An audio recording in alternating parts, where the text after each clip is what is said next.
자, 책으로는 14쪽 되겠습니다. 14쪽.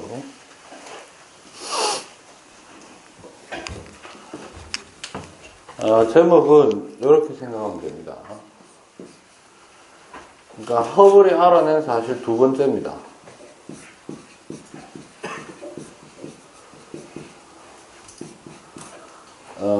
아니죠. 알아낸 사실이라기보다 외부 은하를 통해서 구한 값이죠. 뭐 알아낸 사실을 해야 됩니다. 두 번째. 내용은 외부 은하들의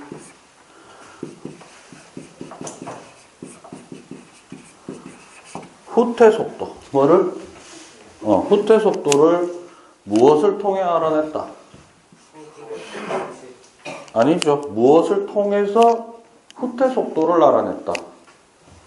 그게 바로 뭐다?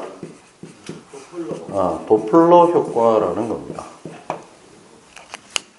그랬죠. 어제 촬영했는 분량에, 어제 업로드된 내용에, 오늘이 4월 6일이죠. 그죠? 어제 4월 15일 날 업로드된 내용이 외부 은하들까지의 거리 구하는 방법. 뭐 하는 거요? 거리 구하는 걸로 세페이드 변광성까지의 거리 구하는 방법이 올라가 있습니다. 알겠습니까? 그거 보시면 돼요. 됐습니까? 미안합니다. 자, 도플러 효과. 결국 오늘 얘기하는 건 도플러 효과의 거의 뭐 시작과 끝이라고 얘기할 수 있는데요. 도플러 효과라는 거는요, 일단 누구에 대한 현상이냐면 대상이 파동입니다. 뭐라고요? 일단 파동에서 볼 수 있는 현상이다. 파동에 대한 거다. 그럼 파동이라고 하면 기본적으로 우리가 이런 식으로 많이 표현하는 거 맞습니까? 네. 그림으로 그릴 때, 그죠? 했을 때. 그러면 중심을 관통하는 어떤 기준 축이 있다고 하면 여러분들이 기본적으로는 앞으로 좀 알아야 되는 것들. 인간 관점에서 봤을 때 위로 솟아오른 최고점을 뭐라 한다? 마루. 뭐라고요? 마루. 제일 밑으로 내려간 점 골. 됐어요? 뭐라고? 제일 위로 올라간 거 마루, 아래로 내려간 거 골. 됐죠? 이때 중심축에서 어디에서? 중심축에서 마루까지의 길이 또는 중심축에서 골까지의 길이. 됐죠? 요거를 뭐라고 하느냐 하면 요거를 진폭이라고 얘기합니다. 뭐라고 한다고요? 진폭. 진폭.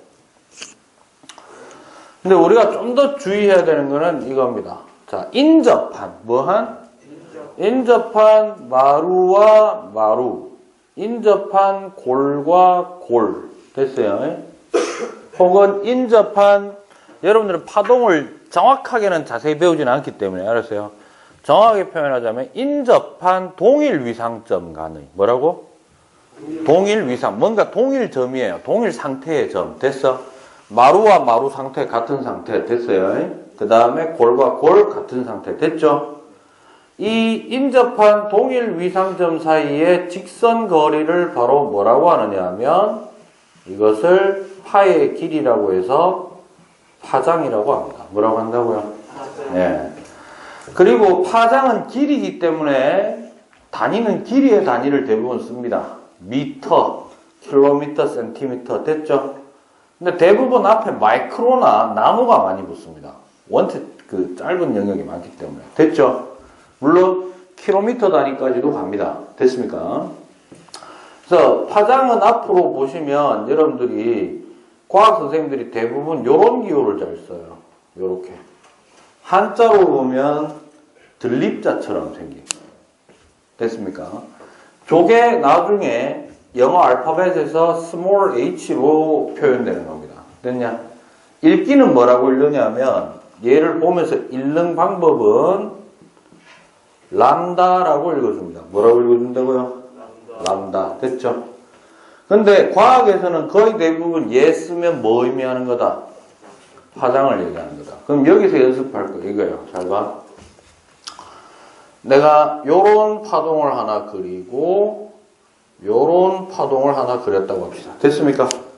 위에 거하고 밑에 거 중에 파장이 긴 거는 위에 거 밑에 거. 파장이 긴 거 밑에 거죠. 이게 짧은 거죠. 됐냐? 알겠습니까? 그 파장이 길다 짧다에 대한 도식화된 개념은 이런 정도로 생각을 하시면 돼요. 됐습니까? 그래서 도플러 효과는 누구에 대한 내용이다? 파동에 대한 내용이다. 또 하나 얘기할 거. 파원이라는 말이 있습니다. 뭐라고요? 파원은 쉽게 얘기하면 파동이 시작된 점입니다. 그럼 파동이 퍼져나오기 시작한 점. 됐죠? 그러면 잘 들어. 파동에는 뭐 있나? 어떤 게 있죠? 파동의 종류. 여러분들이 알고 있는 거. 뭐 횡파, 종파라고 하기도 하고 또 실질적으로 뭐 소리, 또 빛 이런 것들이 전부 파동이죠. 자, 지금부터 얘기하는 거는 우리가 그 수많은 파동 중에서도 누구에 대한 얘기다? 누구에 대한 얘기다?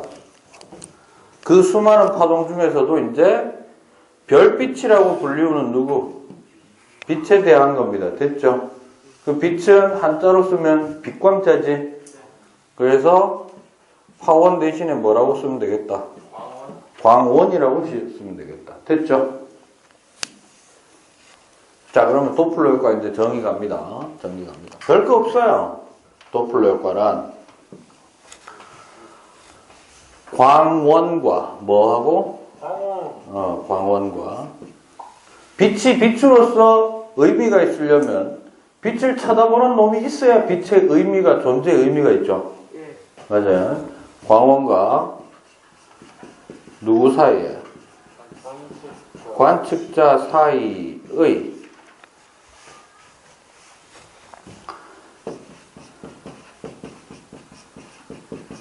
상대적인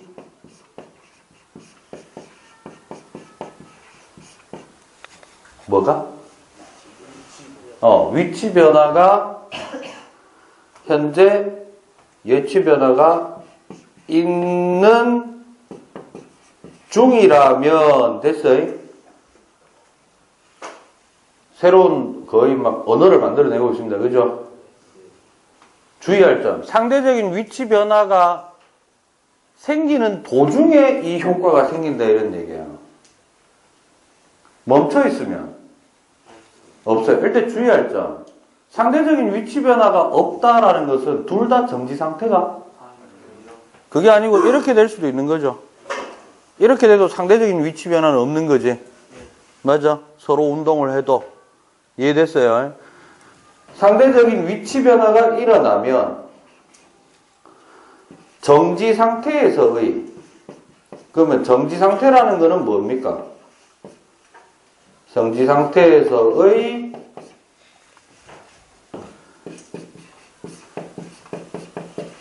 파장과는 다른 파장으로 변하는 현상을 뭐라고 한다? 무슨 효과? 도플러 효과라고 합니다. 오늘 좀 세팅이 좀 잘 안 되네.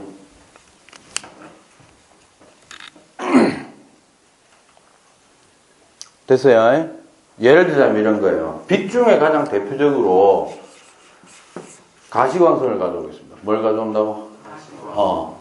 예를 들어서 가시광선을 누군가가 관측한다고 합시다. 됐습니까? 근데 가시광선도요, 파장이 몇 개로 나뉘어요. 그래서 파장이 이쪽으로 왼쪽으로 갈수록 우리가 짧은 영역, 짧을 단자입니다. 이쪽으로 갈수록 파장이 길다라고 표현하면 무지개 색깔 생각하시면 돼요.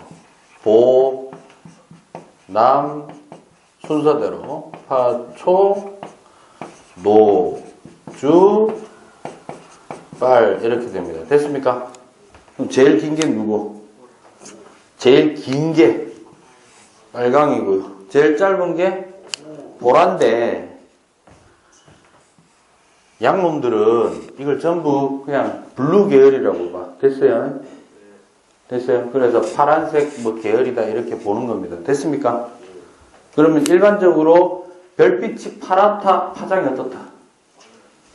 짧다. 됐죠? 별빛이 붉었다, 길다. 됐어요? 이제 앞으로 우리는 빛의 색깔은, 뭐의 색깔은? 빛의 색깔은 곧 무엇을 의미한다? 파장을 의미하는구나. 됐어요? 하나만 더 얘기하겠습니다. 백색은 뭐고? 백색 빛이다. 백색광이다. 무슨 말이지? 얘네들이 완전히 합쳐져서 들어오고 있다. 한꺼번에. 알겠어요? 우리가 일상적 생활로 표현하면 백색도 하나의 색깔의 하나지. 근데 빛의 세계에서는 백색은 혼합광입니다. 뭐라고요? 최소한 빛의 삼원색이 다 섞여 있다. 이런 얘기예요. 그 다음에 요렇게 빛이 쭉 나뉘어진 걸 뭐라고 하지? 스펙트럼이라고 하죠. 스펙트럼 상에서 구분할 수 있는 인간의 감각적인 상황으로 구분할 수 있는 색깔 하나하나를 단색광이라고 합니다. 됐습니까? 뭐라고 한다고? 근데 사실 단색광은, 정확한 단색광은 딱 3개야. RGB. 됐어요? 빨강, 초록, 파랑. 됐죠? 이거 3개만 섞여도 뭐? 백색이 만들어지죠. 그러니까 이거요. 7개 섞여도 백색. 3개 섞여도 백색. 됐습니까? 알겠습니까? 그래, 단색광은 결국 이제 우리가 색깔을 안다라는 것은, 뭐를 안다라는 것은? 색깔을 안다는 것은 결국 빛의 무엇을 안다라는 말과 같다. 파장을 안다라는 말과 같다. 이 말입니다. 됐죠? 그럼 이래야 됩니다. 자, 여기에서 다시 이제 우리 얘기합니다. 파장과는 다른 파장, 원래 정지 상태에서 나오는 파장과는 다른 파장으로 보인다는 얘기는 쉽게 얘기하면 이 얘기예요. 우리가 어떤 별을, 그 별과 내하고의 사이의 거리가 현재 변치를 않아. 그냥 정지된 상태야. 상대적인 위치 관계가 없는데 스펙트럼을 봤더니 주로 무슨 색깔로 나오더래? 별마다 좀 다른데 이제 노란색 빛이 나온다고 합시다. 뭐라고요? 그러면 시간이 지나도 계속 노란색으로 보인다라는 것은 최소한 저 별과 관측자 사이에는 상대적인 위치가, 거리차가 변화 있어 없어? 없다는 거예요. 됐니? 그러면 갑자기 노란색으로 주로 나오던 놈이 갑자기 초록색으로 나온다거나 주황색으로 나온다라는 것은 상대적인 거리에 차이가 생겼다라는 겁니다. 됐냐? 생기고 난 이후에 보는 게 아니고 생기는 동안 그 현상이 일어나는 거예요. 됐냐? 그러면 잘 들어요. 상대적인 변화라고 할 만한 거는 몇 가지가 있을까요? 경우의 수가. 2가지죠. 어떤 거? 3가지라고 할 수도 있어. 일단 근데 2가지로 갈게요. 뭐 관측자, 별이라고 합시다. 됐어요? 관측자가 다가갈 수도 있고, 별이 다가갈 수도 있고, 둘이 다가갈 수도 있고, 어쨌든 둘 다 여기서 얘기한 3가지 현상은 뭐다? 접근이에요. 뭐라고? 접근. 그 다음 2번째, 이래 되거나, 이래 되거나, 이래 되거나, 서로 이탈해서 멀어지는 거지. 이것을 후퇴라고 얘기합니다. 뭐라고 한다고? 물론 이런 것도 있어요. 뭐고? 서로 바라보는 방향에 대해서 수직으로 움직이는 것도 있긴 있어요. 알아서 주의할 점. 이 바라보는 방향을 우리가 나중에 전문적인 용어로 시선 방향이라고 합니다. 무슨 방향? 시선 방향으로의 변화가 있어야만 도플러 효과가 일어나지, 그 방향 이외의 방향으로 움직이는 건 어떻다? 도플러 효과가 안 일어납니다. 알겠습니까? 됐어요? 그럼 아까 전에 내가 다시 얘기할게요. 어떤 별이 내가 가만히 봤더니 뭐야? 노란색이 주로 내뿜더래. 시종일관 노란색으로 내뿜는 게 변치 않고 있다라는 것은 상대적인 위치 변화가 없는 거일 수도 있고, 뭐일 수도 있다? 수직으로 뭔가 접선, 이걸 접선이라고 해요. 뭐라고 한다고? 접선 방향으로 이동. 시선 방향으로 어쨌든 운동은 있다, 없다? 없다는 겁니다. 됐어요? 그럼 일단 두 가지 나왔네. 첫 번째 뭐가 있고, 뭐 하는 중일 수가 있고, 가까워지는 중일 수가 있고, 접근 중일 수가 있죠. 그 다음에 뭐 있다?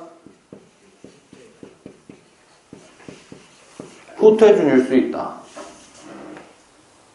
됐나요? 그러면 접근을 하게 되면 뭐를 하게 되면 접근을 하게 되면 원래 파장보다 원래 정지하고 있을 때 바라보고 있던 파장보다 어떤 현상이 나오면은 파장의 길이가 짧아지는 현상이 일어납니다. 뭐가 일어난다고? 짧아지는 현상. 됐죠? 이게 무슨 효과라고 지금? 도플러 효과야. 됐어? 그 다음에 후퇴, 서로 멀어지게 되면은 파장이 어떻게 된다? 파장이 길어지게 됩니다. 됐냐? 됐어요? 그럼 예를 들자면 이런 거예요. 노란색으로 보이고 있다가 초록색으로 갑자기 보이기 시작합니다. 무슨 말이고? 짧아지고 있는 거니까 접근 중이구나. 이런 얘기죠. 노란색으로 보이던 게 주황색으로 보이기 시작합니다. 후퇴 중이다. 맞아요? 그런데 이것을 양놈들은 대표하는 말이 파장이 짧은 것 중에 대표가 누구? 파란색이죠. 그래서 파장이 짧아진다는 것을 뭐라고 얘기하느냐 하면 스펙트럼이 무슨 색깔로? 청색으로 편향되어서 이동한다라고 해서 이거를 뭐라고 한다? 청색 편의가 일어난다라고 얘기를 하고요. 됐나요? 길어지는 것은 어느 쪽 색깔을 향해서 가는 거다? 빨간색. 그렇죠. 빨간색 쪽으로 향해서 가네라고 해서 뭐라고 한다? 적색편이라고 얘기를 합니다. 됐죠? 됐어? 결국 이 무슨 효과를? 도플러 효과. 물론 주의하실 점. 도플러 효과는요. 상대적인 위치 변화에 의해서 누가 변하는 거지? 누가 변하는 거지? 무슨 값이 변하는 거지? 파장이 변하는 거라고 지금 얘기했잖아. 맞아? 사실은 진폭도 변하고 진동수도 좀 변합니다. 알겠습니까? 근데 그까지는 우리가 얘기할 필요 있다 없다 지금 여기서 없고 파장이 변하는 걸로만 일단 얘기하시면 됩니다. 됐죠? 그러면 결국 허블은 이 도플러 효과를 이용해서 무엇을 알아냈나? 자, 허블이 알아낸 것은 외부 은하들을 결론입니다. 외부 은하들의 별빛을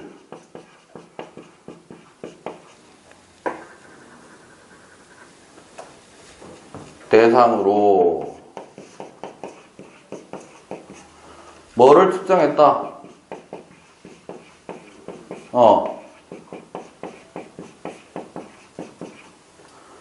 도플러 효과를 확인했더니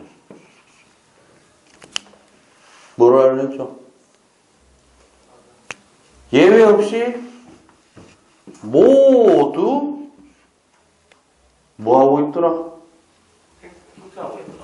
그러니까 뭐가 일어나더라? 오케이. 적색 편의가 일어나고 있더라. 따라서 허블이 뭐라고 얘기했다? 그렇죠. 현재 우주는 뭐 하는 중이다? 팽창. 팽창이라는 것은 내가 보고 있는 모든 대상이 나로부터 뭐 하고 있으니까? 멀어지고 있으니까. 됐어요? 그것은 결국 그 대상을 함유하고 있는 우주라는 공간이 뭐 하고 있다? 커지고 있다. 팽창하고 있다. 이렇게 볼 수 있겠네. 라고 해서 나오게 된 겁니다. 알겠습니까? 됐어요? 물론 허블의 법칙에서 나머지 하나가 바로 뭐냐면 그 멀어지는 속도는 관측자로부터의 거리에 뭐 한다? 비례한다는 게 있었죠. 그죠? 멀어질수록 더 빨리 벗어난다. 맞아요?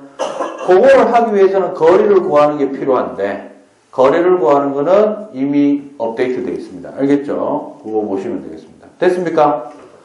자, 오늘 여러분들 반에서 있는 이 촬영 이후 이제 내용은 바로 빅뱅입니다. 뭐라고요? 빅뱅. 근데 오늘 아마 1학년 수업이 하나 더 있어요. 거기서 아마 지금 촬영을 할 거고, 그러면 오늘 이제 2개가 업로드 됩니다. 그죠? 그래서 오늘 하는 거는 아마 빅뱅 이론의 기본적인 빅뱅 이론을 근간으로 한 우주의 역사 얘기하고 그 다음 시간에 하는 게 빅뱅 이론의 증거 그 다음에 전체적 순서에서 화학적으로 접근하는 게 하나 있어요. 물질적으로. 그거 하나 하고 나면은 아마 1-1은 거의 다 끝날 겁니다. 알겠죠? 자, 여러분들은 오늘 했는 내용 꼭 도플러 효과는 반드시 아마 중간고사 때 미친 듯이 나올 겁니다. 알겠습니까? 내가 낼 수도 있고 누가 낼 수도 있다. 그렇죠? 물리쌤이 낼 수도 있겠죠? 됐죠? 자, 오늘은 여기까지 하도록 하겠습니다. 남은 시간 좀 쉬면 되겠습니다. 알겠죠?